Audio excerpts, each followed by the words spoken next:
जी sir, बताएं थोड़ा सा कि क्या है जो है स्टूडेंट के बारे में बताएं जो जिसके लिए। ये हमारे विद्यालय का +1 का छात्र मोहम्मद इकबाल अभी हाल ही में नागपुर महाराष्ट्र में भारतीय कुश्ती संघ के सौजन्य से कुश्ती प्रतियोगिता का आयोजन हुआ।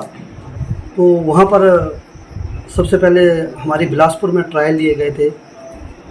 तो उसमें ट्रायल में ये बच्चा, ये पहलवान हमारा मोहम्मद इकबाल सेलेक्ट हुआ था, जो राष्ट्रीय प्रतियोगिता नागपुर में 21 से लेकर 22 जून तक हुई।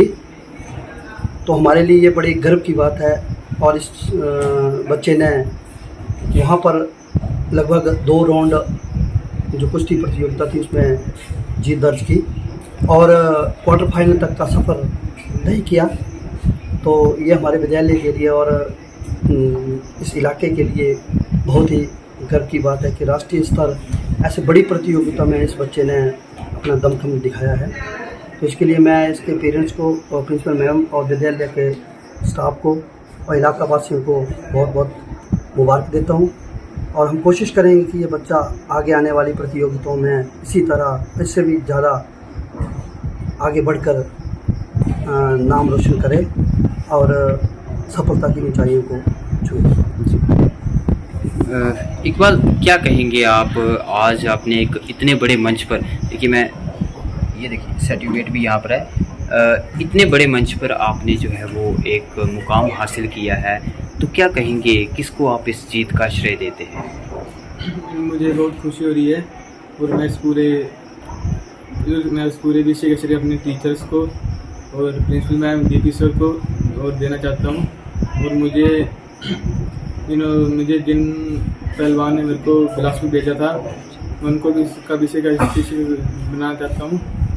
मुझे राजू पहलवान जोली वाले ने मुझे भेजा था बिलासपुर। उन्होंने मेरे को बताया था कि बिलासपुर में टूर्नामेंट है, स्टेट ट्रायल, और मैंने वो स्टेट ट्रायल दिए। वहाँ पर मैं सिलेक्ट हो गया नेशनल को और मैंने नेशनल महाराष्ट्र नागपुर में खेला और वहाँ पर मैंने 2 राउंड जीते और तीसरा क्वार्टर फाइनल राउंड मुझे 2 अंकों से मैं हार गया।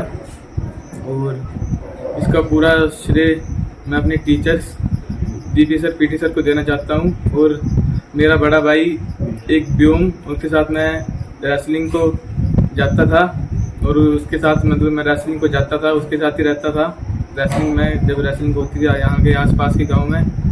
और मैं उसे भी इसका शिक्षक बनाना चाहता हूँ। और इसका पूरे श्रेय टीचर्स डीपी सर और राजू पहलवान मैं अपने माता पिता को देना चाहता हूँ। इकबाल, क्या कहेंगे? देखिए आप इतने बड़े लेवल पर खेल करके आए हैं, देखिए हिमाचल के लिए भी बहुत बड़ी बात है। क्या एक्सपीरियंस वहाँ से आपने लिया? और अगर हम बात करें हिमाचल की, तो क्या लगता है कुछ कमियाँ हैं अभी भी हिमाचल में? मैंने महाराष्ट्र में नए नए राज्यों के पहलवान देखे, उनकी नई नई स्किलें देखी, उनकी नई नई टेक्निक्स देखी। तो मैंने उनसे कुछ सीखा, बहुत कुछ सीखा उनसे मैंने। और हमारे हिमाचल में कुश्ती पर थोड़ी कम चर्चा होती है। इससे मैं ये चाहता हूँ कि हमारी कुश्ती के हिमाचल की कुश्ती के टूर्नामेंट ज़्यादा से ज़्यादा करवाए जाएं और अच्छे टूर्नामेंट करवाए जाएं। धन्यवाद। मैम, क्या कहेंगे? गवर्नमेंट सीनियर सेकेंडरी स्कूल सिहुआ जो है, यहाँ का एक छात्र महाराष्ट्र में जाकर के इतने बड़े मंच पर रेसलिंग कर रहे हैं, क्या कहेंगे इसको? ये तो बहुत ही फ़ख्र की बात है मेरे लिए। मैंने इसको कहा भी कि मेरा तो शायद इसमें योगदान शून्य है, क्योंकि अभी मैंने कुछ ही समय पहले यहाँ पर अपनी सेवाएं देनी आरंभ की हैं। परंतु जो सबसे खुशी की बात मुझे ये लगी कि ये तो नहीं, पर इसके जो फादर हैं वो मेरे स्टूडेंट हैं। तो मुझे ये बहुत प्राउड फील हुआ इस बारे में, क्योंकि यदि कोई पेरेंट्स अपने बच्चों को खेलों के लिए प्रोत्साहित कर रहे हैं और बच्चा खेलने में अच्छा है, तो ये 100% सिद्ध बात है कि वो बच्चा दुर्व्यसनों से दूर है।